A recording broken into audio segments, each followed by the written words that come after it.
Hello, I'm Mishka, and this channel is the Helsinki Renaissance, where we will be talking about arts and culture in hopefully a very eye-opening sort of a manner. Now, this video on some level is about something not very serious with regards to the different possibilities that arts and culture would afford, but perhaps this can be slightly like multiplying with negative numbers or something, and that by being rather playful about talking about something not entirely serious, it can paradoxically be very serious contribution indeed when it comes to the state of arts and culture. And anyway, if this video is called something like Irishmurdoching Edgar Wright's favorite movies, the seriousness of the subject is probably not at all apparent to most viewers. So perhaps my non-serious credentials are established by the title of the video already, but then how it is that we can paradoxically actually make some very profound points about culture, that might need quite a bit of establishing. But anyway, I'll just explain what it is that Irishmurdoching somebody's list is, and perhaps that will begin the process that this video is about. So anyway, film buffs are known for making lists, and if you watch my video called Aki Kaurismäki and the Heroic Age, you will know that not only am I a film buff, I'm actually a second generation film buff.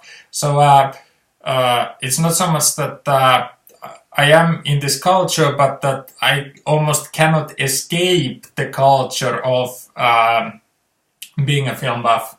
As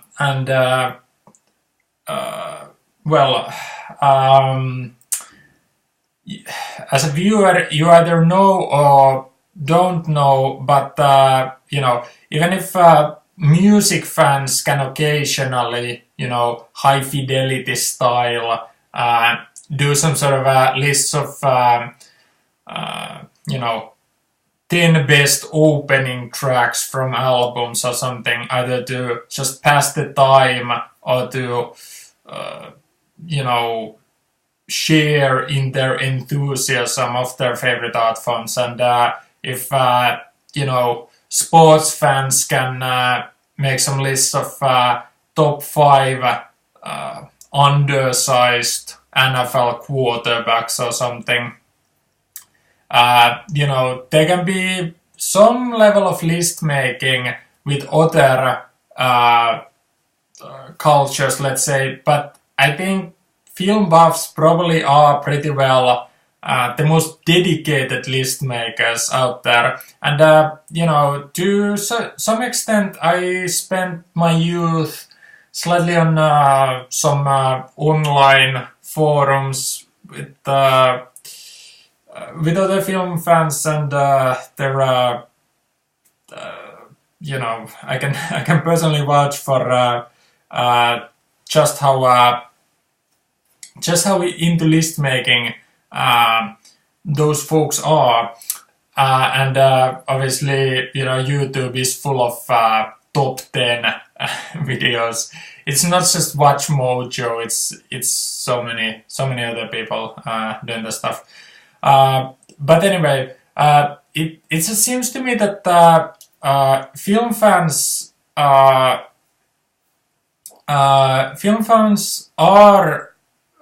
very inescapably in this culture of list making, but fans of literature don't seem to be. So when I was looking at some canons of classics as certain British magazines were publishing their,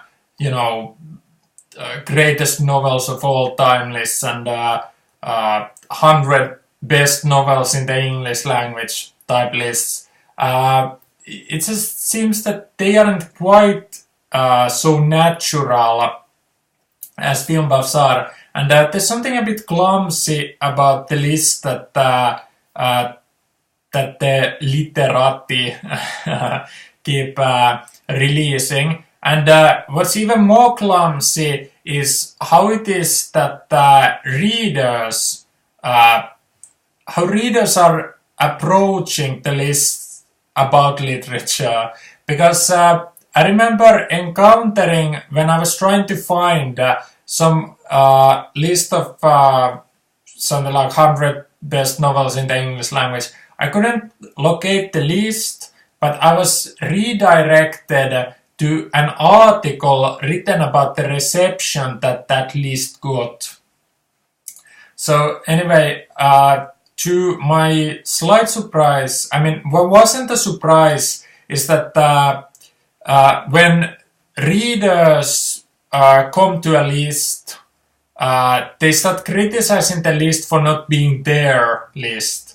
So, if somebody would make a list of top 5 point guards in NBA right now, viewers come and criticize it if the person making the list makes different choices than the viewer would make. So the viewer is right and different choices are wrong, and that's the entirety of the conversation about it.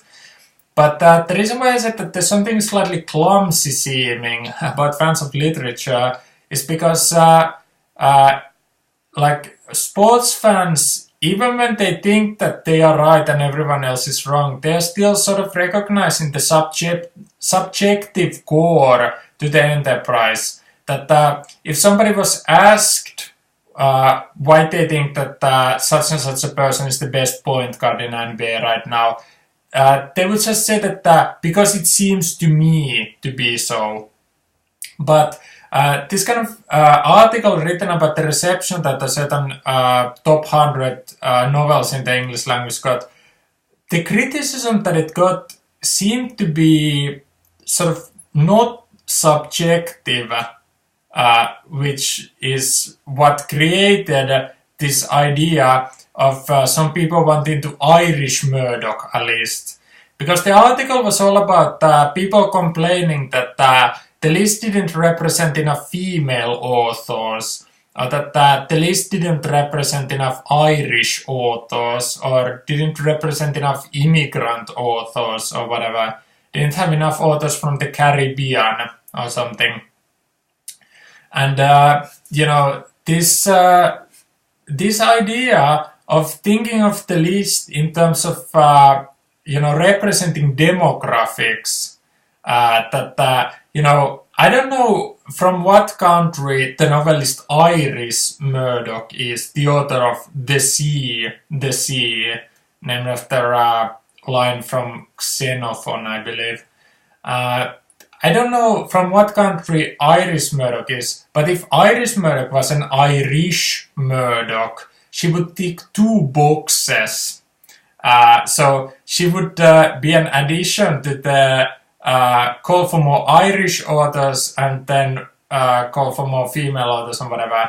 So that presumably if there was an immigrant author from the Caribbeans who moved to Ireland and was a female novelist, such a hypothetically chosen person could tick all of the boxes. So,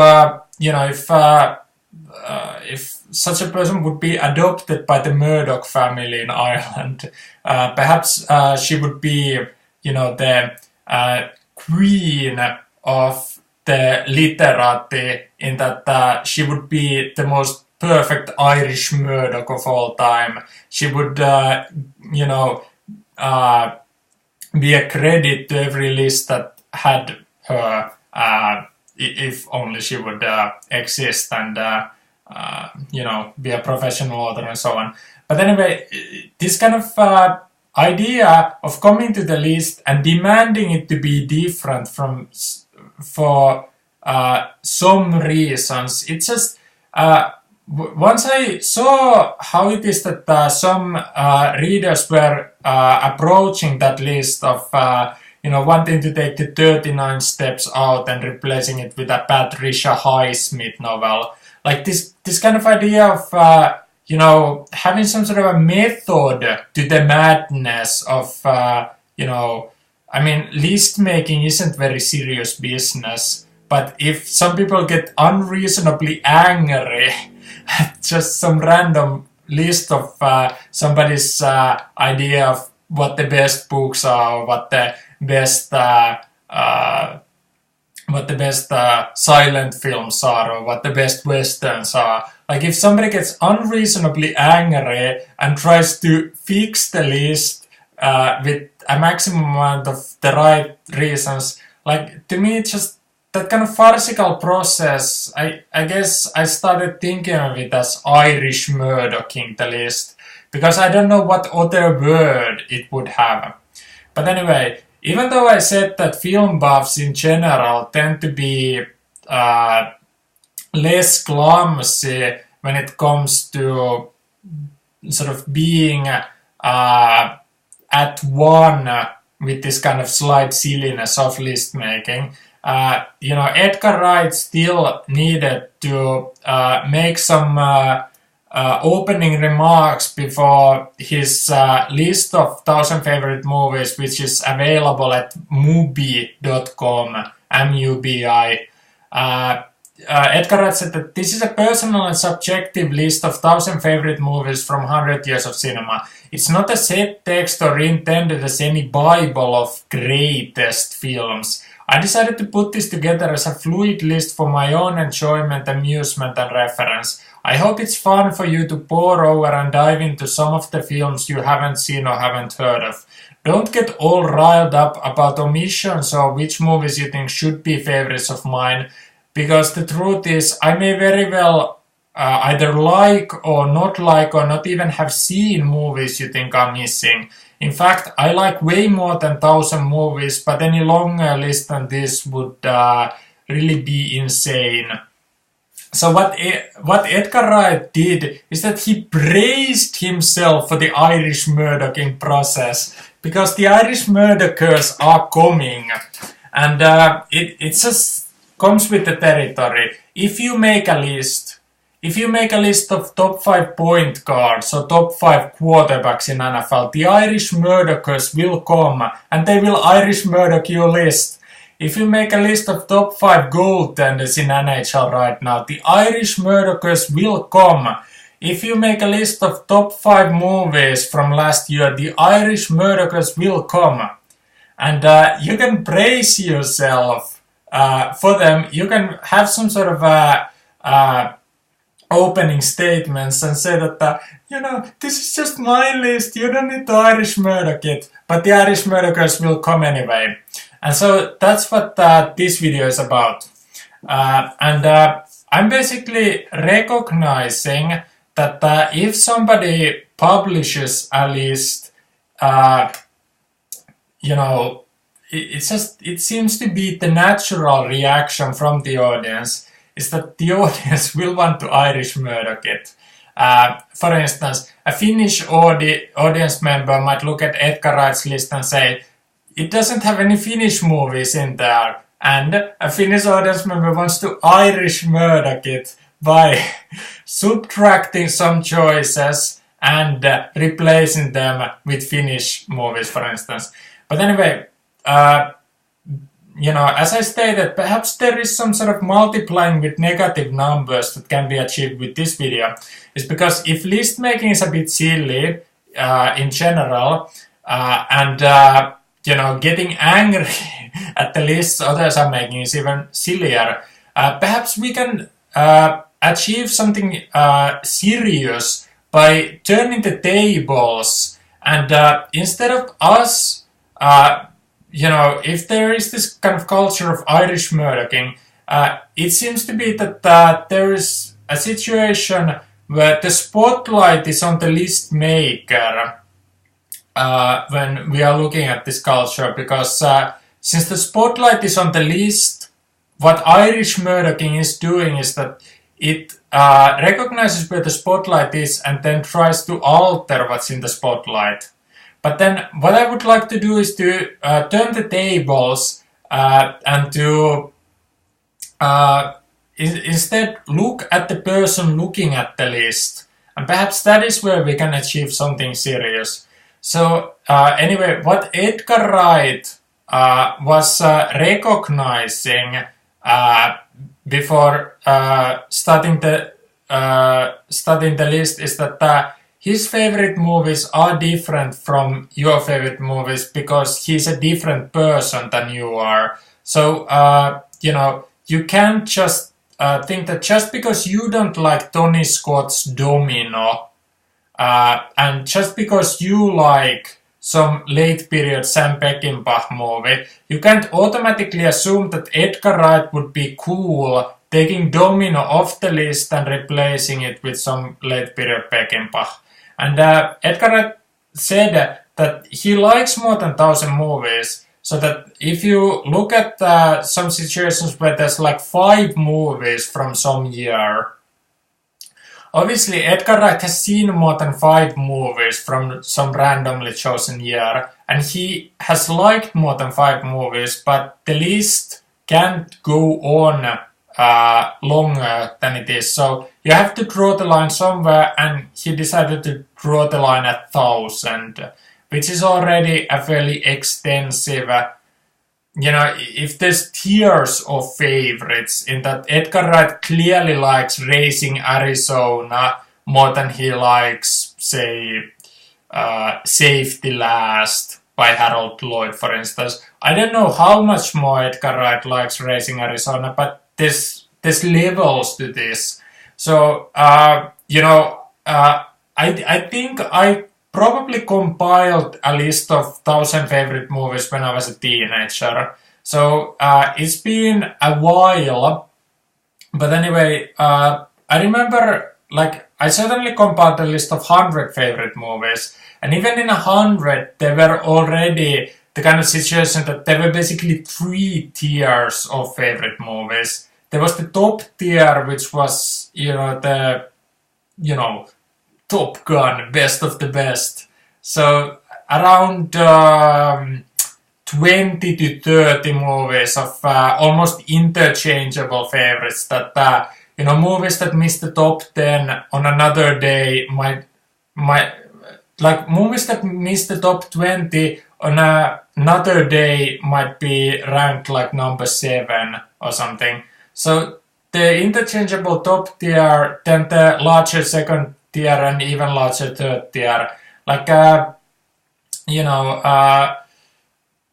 Perhaps if there is some sort of a situation that there's low tier 3 and high tier 4 movies, the difference between them can be fairly negligible, but what is creating some meaning to the list is the kind of personality that is being visible in the choices. So that you get a sense of Edgar Wright's, it seems to me that there's some sort of a story of Edgar Wright's taste in cinema being told in those 1,000. So even though there is a situation that the difference between tier 3 and tier 4, low tier 3, high tier 4, it can be sort of negligible. And perhaps perhaps something like a top 800, for instance, it's not as attractive as a figure, but perhaps it could take out some ambiguity about if they would be ranked with best to worst, as it were. Perhaps the difference between number 801 and number 1257, perhaps even though that seems like a big difference, it might actually be sort of a coin flip type situation. But since it is top 1,000, it has to be recognized that there's certain arbitrary nature about what made the cut and what didn't. And on a different day, slightly different films might be there. You know, it comes with the territory, and it's the same for everyone. You know, because of those different tiers, you don't have, like, if you'll say for the sake of argument that a top 1,000 or even a top 100, that there's essentially 3 different tiers of works. Because when you combine those 3 tiers, it's not exactly 1,000. Like, perhaps it's slightly more, perhaps it's slightly less. But because those tiers aren't the size of the top 100 or top 1,000, that's what creates like a slight difficulty with making the final choices, and a slight randomness to the list. But anyway, because that just is there as part of the list making, I think it's more interesting to flip the tables and focus on the people looking at the list. Because clearly, I'm not taking this Irishmurdoching process very seriously. Like, somebody might look at Edgar Wright's list and say, there's not enough Irish movies in there. You know, somebody might want to take out 5 movies that they don't like and replace it with 5 Irish movies, for instance. And that's fine on some level, but then the problem that Edgar Wright mentioned in his introduction is that he might not like the movies that you think should be there. So your Irishmurdoch choices mightn't be the kind of choices that Edgar Wright would make. So essentially there's 4 categories of movies. There's movies that Edgar Wright has seen and has liked, movies that Edgar Wright has seen and has not liked, movies that Edgar Wright hasn't seen but probably would like had he seen, and movies that Edgar Wright hasn't seen and probably would not like had he seen them. So anyway, I thought that since Irishmurdoching is such an indelible part of the culture of list making, I thought that we just have to accept Irishmurdoching as a reality, but we have to recognize that there's a way to Irishmurdoch a list like a gentleman and Irishmurdoch a list like a hooligan. And I designed a little game that can either be played or alternatively just theoretically appreciated, because basically for this game to be completed, it would technically need Edgar Wright's participation. So anyway, because I wanted to turn the tables and turn the spotlight away from the person who made the list to the person who is looking at the list and looking to Irishmurdoch it. So if we are focusing on the person looking at the list, the purpose of this game is to see whether you are Irishmurdoching the list like a gentleman or Irishmurdoch it like a hooligan. So basically, I designed this kind of situation that everyone would look at Edgar Wright's list of his 1,000 favorite movies, get a sense of the overall ambience about the list, and then come up with 10 movies that you think should be there but aren't. And then how it is that we are determining whether you are Irishmurdoching it like a gentleman or Irishmurdoching it like a hooligan is that if we recognize that there's 4 categories: films that Edgar Wright has already seen and liked, films that Edgar Wright has already seen and disliked, films that Edgar Wright has not seen but probably would like, and films that Edgar Wright has not seen but probably would dislike. How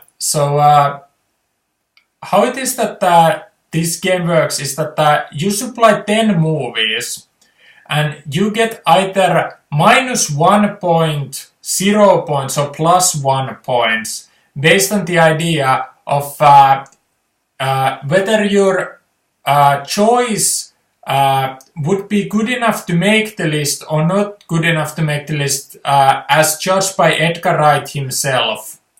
So there's this idea that instead of Edgar Wright and his taste being evaluated, the person who is coming to script doctor the list is put in to the process of being evaluated. So, what this game is designed to inspect is two different things. One, you making educated guesses about what movies Edgar Wright has already seen, and you making educated guesses about what kind of movies Edgar Wright would like. So you need to go and look at his 1,000 favorite movies and get a sense of his taste as being told by that list. And then you have to try and Irishmurdoch the list like a gentleman rather than like a hooligan. And so how the -1 point, 0 points, +1 points works is that if there are 4 categories, if you pick movies that Edgar Wright has already considered when he made that list, you get -1 point. So if there's 4 categories, category 1, films that Edgar Wright has already seen and liked, and category 2, films that Edgar Wright has already seen and disliked. Those 2 categories are films already considered. So if you pick a movie that is in the field of category 1 or category 2, films already considered, you get -1 point because you Irishmurdoch like a hooligan. You try to introduce new information that is not new. So you are doing things like a hooligan. You get -1 point. If there's a category 4 film, a film that Edgar Wright has not seen, but when he would see it, he would not like it enough to replace something on the list with it. So you get 0 points because you fail at guessing what Edgar Wright would love. So if there's 4 categories of movies, only category 3 would get +1 points because you are correctly guessing both films that Edgar Wright hasn't seen and films that Edgar Wright would love. So the maximum amount of points with this list of 10 Irishmurdoch contenders, the maximum amount of points is 10 and the lowest amount of points is -10. So the closer you get to 10 is the closer you get to Irishmurdoching it like a gentleman, and the closer you get to -10 is the closer you get to Irishmurdoching it like a hooligan. So anyway, obviously the point of the game is to get 10 and to avoid getting -10. Because, well, this is a gentleman's game if the silliness is taken seriously. So obviously only a gentleman would be in a position to take silliness seriously. So it's a very specific kind of tonality to strike, and only a gentleman would care to do so. But anyway, obviously I supplied a list of 10 Irishmurdoching contenders. No Irish movies, unfortunately, because I'm not very well versed in the cinema of Ireland. But anyway, 10 movies that I think maybe should be on the list. And the key here is that I'm not thinking about what are the movies that I most love, what are the movies that I most would list, but I'm trying to think of if somebody had the taste that Edgar Wright seems to have throughout those 1,000 selections, what kinds of additions could such a taste conceivably consider if only they knew of them? So I tried to pick 10 movies that I think that Edgar Wright hasn't already seen, but if he saw them, he would so greatly like that he would replace 10 choices that he already made with these. So that's the point of this list, and I'm demonstrating how it is that this game is played. So anyway, the first choice that I made is a movie called The Piano Tuner of Earthquakes by the Quay brothers. So this is rather risky a choice because it's a British movie, And Edgar Wright, as a British filmmaker, you would think that he knows what's up in British cinema. However, the Piano Thunder of Earthquakes is a slightly strange property, because the Quay brothers sort of made their name with this slightly surrealist underground short films. So that at the beginning of their careers, the Quay brothers were rather obscure, and that they were an acquired taste, to say the least. So what that means is that lots of people ignored the Quay brothers, even if they heard of them. Let's say in the context of British film industry, even if they heard of them, they just assumed that the Quay brothers would be, filmmaking for somebody else. However, the Piano Thunder of Earthquakes is basically, I would say, their most approachable work. So anyway, the bid that I'm making for Irishmurdoch Like a Gentleman is that I'm guessing that there's a large group of people who overestimate how difficult a movie The Piano Tuner of Earthquakes was. Because when I was watching it, it sort of reminded me of like a cross between a late period Guy Maddin movie and maybe with a touch of David Lynch and then Jean-Pierre Jeunet, actually. So you might know Jean-Pierre Jeunet from some movies like The City of Lost Children or Amelie or A Very Long Engagement. So, if you can combine David Lynch and City of Lost Children with late period Guy Maddin, you could pretty well, I think, get the interesting melodrama of The Piano Tuner of Earthquakes. I thought it was quite exquisite on some level, and basically I don't doubt that lots of people, such as Edgar Wright, for instance, would love the movie if he saw it, because it is a very stunning movie, and it certainly succeeds in being very different than other releases. But anyway, the bid for why I think that even though it's a British movie, why it might not be risky to assume that Edgar Wright wouldn't have seen it already is because the Quay brothers basically don't have the kind of reputation that might be sort of inviting, or the reputation, if it would precede them, might sort of be challenging with regards to the crossover potential that is sort of there dormant in the Piano Tuner of Earthquakes. So even though it's slightly risky, I'm basically comfortable assuming that one, Edgar Wright wouldn't already have seen the Piano Tuner of Earthquakes, and two, if he did see it, he would like it so much as to replace something already on the list with it. So that's why it's my first choice. And anyway, the second choice is another British movie, Green for Danger by Sidney Gilliatt.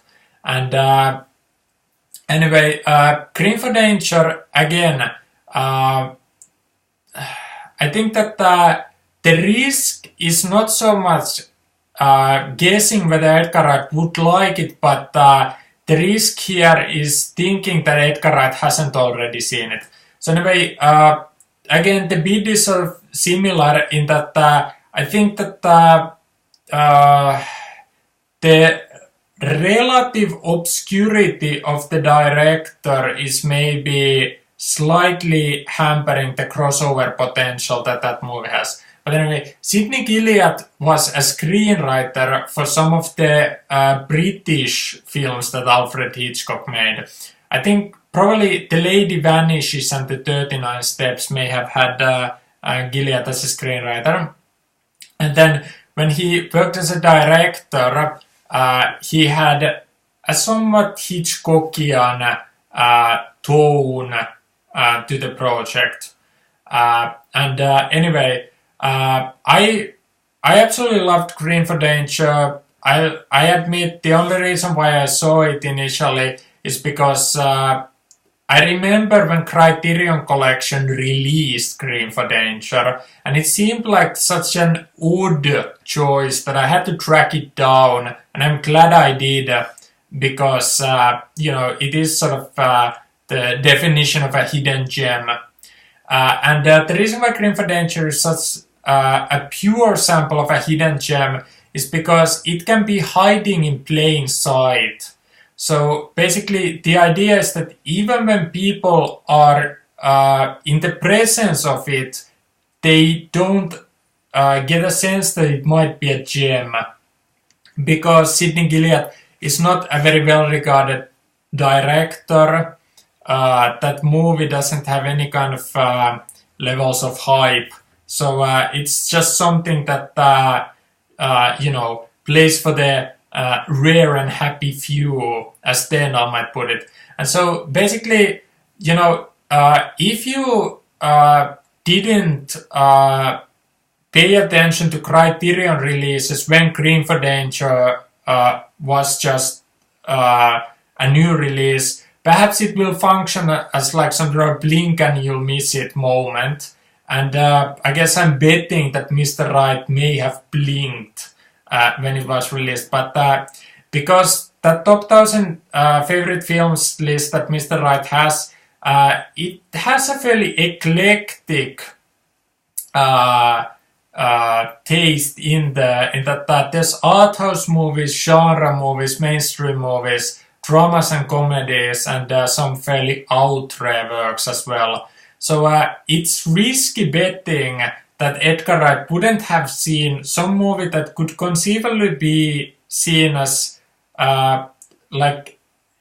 Green for Danger is the kind of little big classic in that,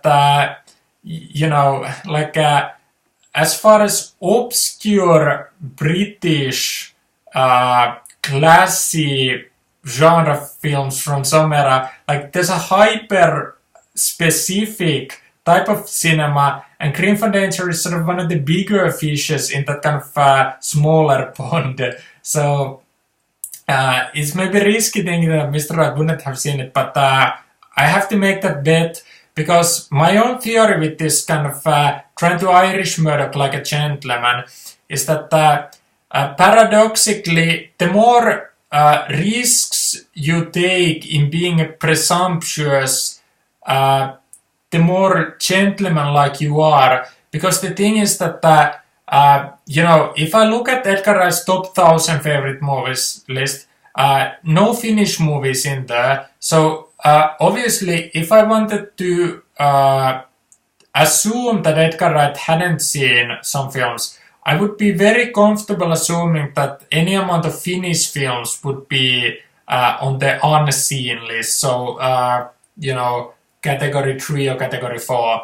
But then, basically, why I think it's bad form to try and err on the side of obscurity is because Edgar Wright hasn't established a preference for Finnish cinema. So basically, I'm trying to follow very closely on the established preferences that Mr. Wright has. And so the risk in that is that you are likely to pique his interest with the selection, but you are also likelier to pick films that he has already seen. But anyway, I just think that is the best strategy to go for the category 3, because I just feel that if I picked Finnish silent films, for instance, if Mr. Wright only has 1% of his top 1000 be silent films, he hasn't established the taste for loving silent films. So, since he has established neither a taste for loving silent films or loving Finnish films, picking a Finnish silent film seems like sort of just begging to get maximum amount of category 4 Irishmurdoch in contenders, and picking a maximum amount of category 4 films is ending up with 0 points. So basically, no risk, no reward type situation. So that's why I think that paradoxically a gentleman basically has to take risks to land on the category 3.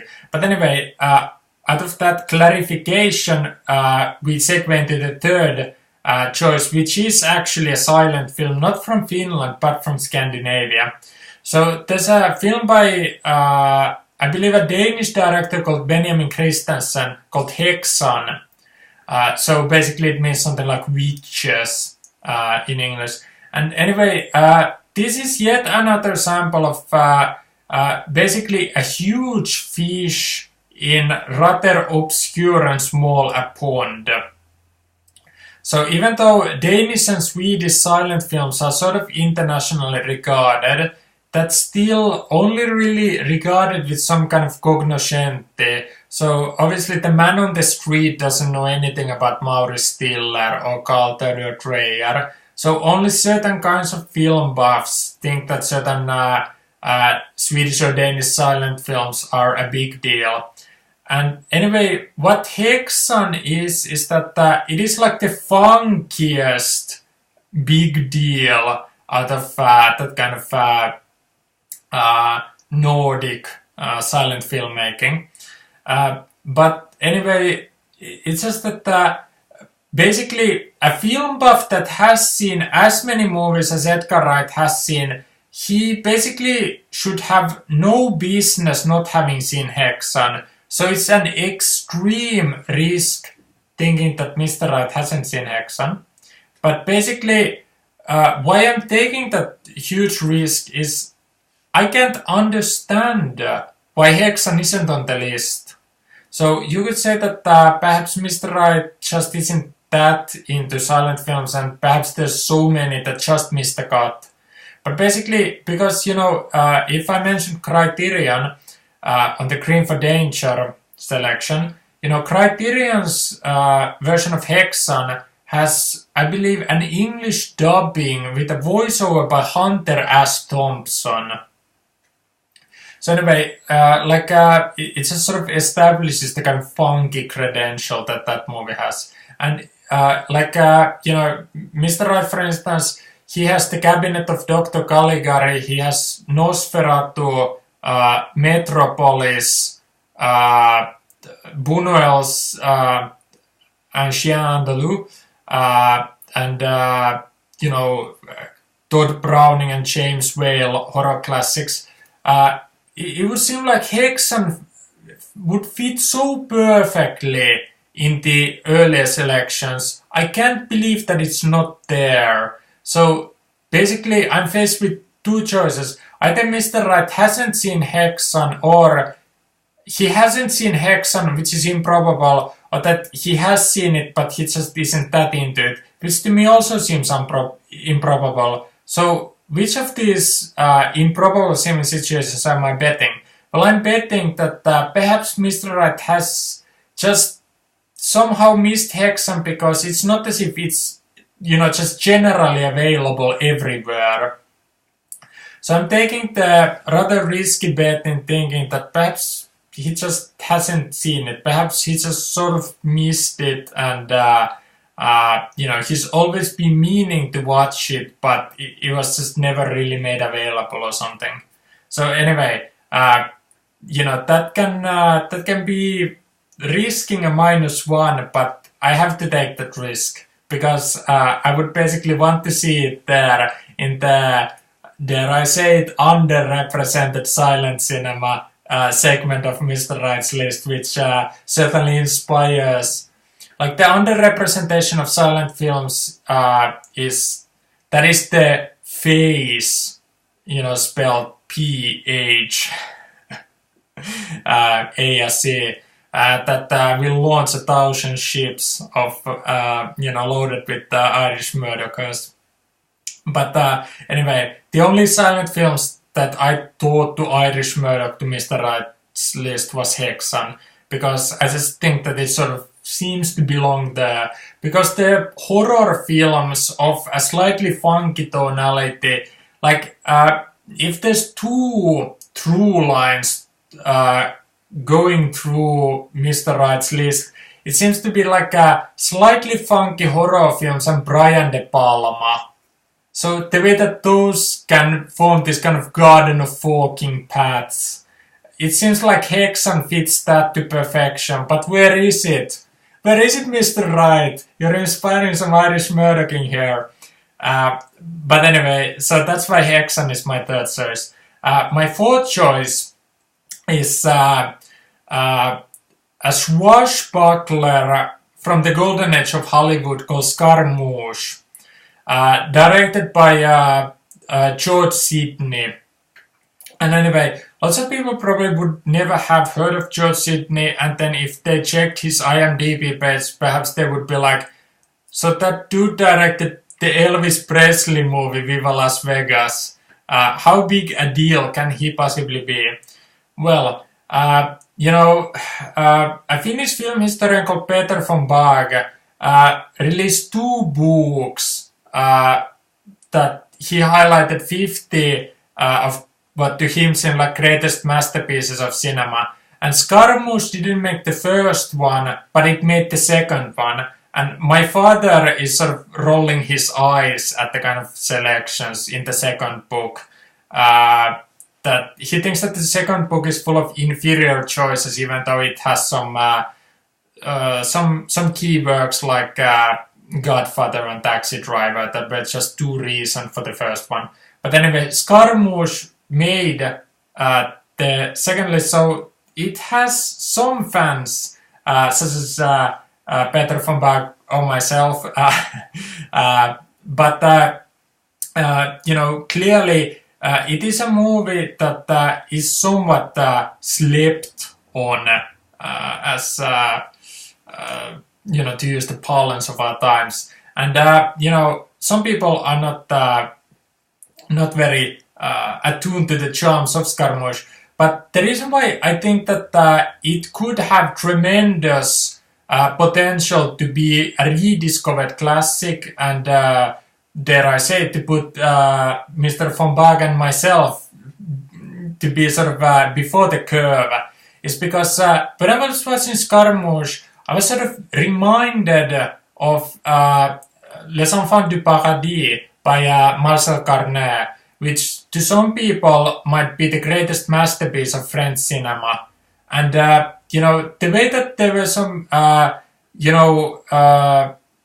like play within the play type moments in both those movies. Scarmouche has the Commedia dell'arte segments, and the Children of Paradise has the kind of mime sequences. This seems sort of similar, and then the kind of 19th century style, sweeping adventure storytelling with kind of a grand manner of execution.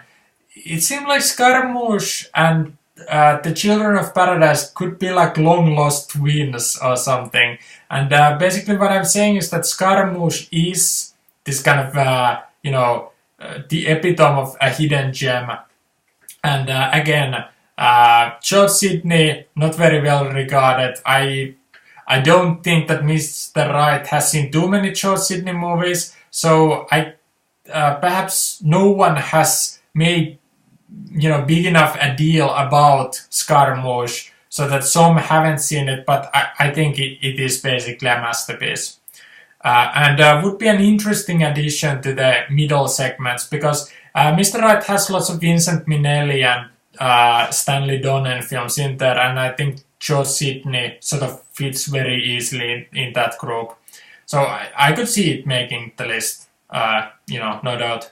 And it would certainly make my top 1000, which perhaps I could make another video about how it is that my list and Mr. Wright's might be similar, might differ, but that's neither here nor there in this one. But it had some interesting similarities, like the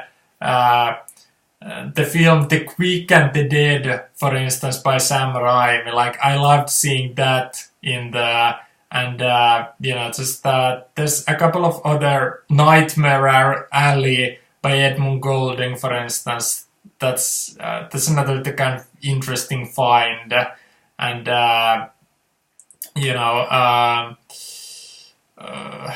if I'm trying to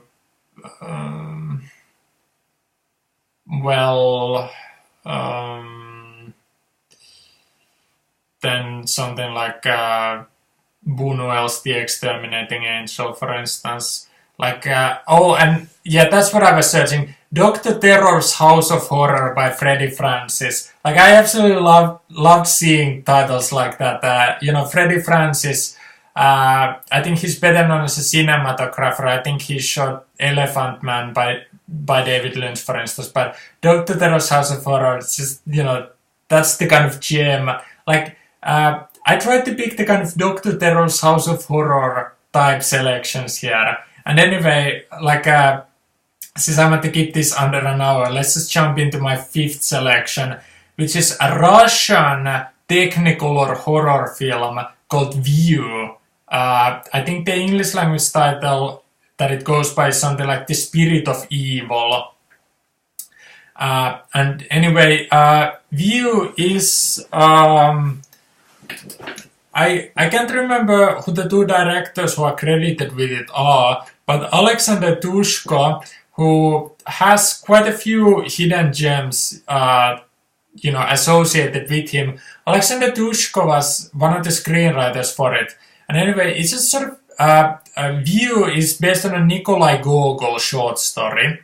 And it just reminded me of like some sort of a strange mix of like Hammer horror, Michael Powell and Emmerich Pressburger, and then something like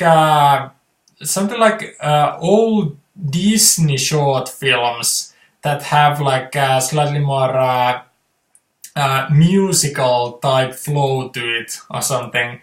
That View, it just seems like sort of a film a bit unlike anything else, except that it also reminds me of so many other movies. But like, I think that View, you know, again, one of the brightest hidden gems out there, and you know, just the kind of Technicolor aesthetic that it had. I mean, it was just such a pleasure, and I have no doubt that Edgar Wright would love it. And because the directors are sort of obscure on it, that's why it doesn't really have that much hype for it globally. But like, yeah, just again, I could see it very, very smoothly fitting with the kind of choices that Mr. Wright had been making in the 50s and 60s. So, you know, View is a strange film that's almost at an equal distance. If I'm looking at these 1965-ish selections like Mario Bava's Planet of the Vampires, William Wyler's The Collectors, and the Adam West Batman, like View would be sort of at an equal distance from all of them. And you know, I mean, not just any movie can achieve that. So I can definitely see View on that Edgar Wright list, and it would certainly make my top 1000 if I could be bothered to make one. But anyway, the sixth choice that I have is a South Korean movie called Save the Green Planet. And basically, this was released, I remember when it came out, this was released when South Korean cinema was basically enjoying the greatest levels of hype that it had. So in the wake of films like Old Boy, you know, Park Chan-wook, Kim Ki-duk, Kim Ji-woon, and Bong Joon-ho, they were having some, you know, minor global hits with almost every film that they were releasing. But unfortunately, Save the Green Planet didn't have a very well-regarded director attached to it. But it's... I mean, it is, well, the Times described Save the Green Planet as being a film that's, quote, as bonkers as anything, unquote. And, you know, it really is. Like, it is like some sort of a strange mix of like Jerry Lewis, David Fincher, and 2001: A Space Odyssey or something. Like, it's an absolutely impossible mix of opposites.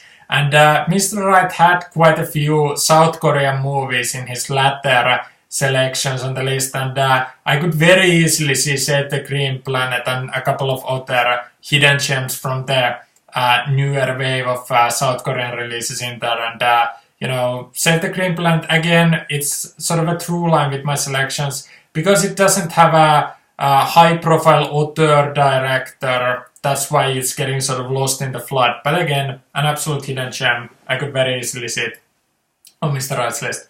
Now, the seventh selection that I made is a Pedro Costa movie called Blood. It's something like Sangue, or something like that in the Portuguese. So anyway, Blood is Pedro Costa's debut film. And when I thought about describing it actually reminded me of Charles Lawton's Night of the Hunter. So if Night of the Hunter was like this kind of fairy tale film noir, I think that Pedro Costa's Blood is like sort of a fairy tale neo-noir, in that it is sort of made sort of under the spell of Nicholas Ray, but it just most reminded me of Night of the Hunter, and that's a movie that almost everyone loves. Like it's that rare movie that it has something for everyone. That Pedro Costa film isn't necessarily quite on that level, but like certainly for certain kinds of Night of the Hunter fans, Blood by Pedro Costa would be an absolute slam dunk success. And I don't know. Because that kind of cinematic darling type of director doesn't seem to be, Edgar Wright isn't that himself, and he doesn't seem to most support, the kind of Jean-Marie Straub or Philippe Carrel type directors where, the class relations by Straub and Millet or Regular Lovers by Philippe Carrel, they would certainly make my top 1000, but they aren't there on Edgar Wright's top 1000. So it's a bit risky thinking of whether he would, just fall in love with that Pedro Costa movie, for instance. But I'm taking that guess because, Sangue, it is a stunning movie, by far my favorite from Pedro Costa. Now, anyway, this 8th selection that I have, it's perhaps the riskiest one. Because like with Häxan, I can't believe that Andrzej Suławski's Possession isn't on that list. I checked and I double checked and I can't find it. So even though it's virtually inconceivable that Mr. Wright wouldn't have seen it, because something like Jerzy Skolimowski's Deep End, which is another Polish filmmaker of Suławski's era, working in Britain, if Mr. Wright has seen Skolimowski, who's more obscure than Suławski, it's craziness on my part to think that Mr. Wright hasn't seen Possession, but I just can't believe it's not on the list. So I'm risking -1 with that selection. Now, the 9th selection that I have, this is rather cheeky, but in my Flop or Not series, I reviewed a Josh Hartnett movie called Bunraku, and I said that I've never heard anyone say anything nice about that movie, but it sort of reminded me of Guillermo del Toro, which is sort of representing the kind of choices that Edgar Wright has at the latter half of the selections. And, I thought Bunraku was like the greatest film that Guillermo del Toro never made or something. But like, I absolutely loved the film, and I'm sure Mr. Wright hasn't seen it, but then I am taking the chance that he would not only like it, but absolutely fall in love with it, because I just thought it was an absolute hidden gem. And then the 10th selection, I couldn't resist leaving Finnish movies completely unchosen by my Irishmurdoch, and I basically chose, on some level, the least Finnish movie of all time, called Leningrad, Cowboys Go America by Aki Kaurismäki. It is like some sort of a strange mix of, if somebody found a way to combine West Side Story and Jim Jarmusch's Dead Man or Stranger Than Paradise or something, Leningrad Cowboys Go America is the only film that can combine those. So anyway, again, Edgar Wright should have seen that movie, but it's somehow not on the list. But I made it for mine. And anyway, I'll put the list in the description. But anyway, that was my attempt at Irishmurdocking, and hopefully I Irishmurdoch it like a gentleman. But anyway, that was all for me. Thanks for watching, and bye bye for now.